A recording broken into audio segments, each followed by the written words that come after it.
गवो रेडो हो गोंयचो राष्ट्र प्राणी. ताची उंची 1.5 ते 2 मीटर उंच आसता.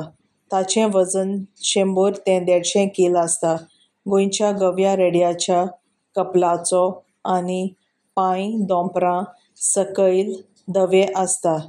गवो हो तसो शांत प्राणी, मनशाचे वाटेक वचपी न्हय.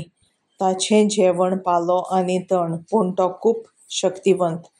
गोंयांत मोल्याच्या भागवंत महावीर अभयारण्यांत, बोंडलाच्या प्राणी संग्रहालयांत आनी सत्तरी वालपय वाठारांत हे गवे पळोवंक मेळटात.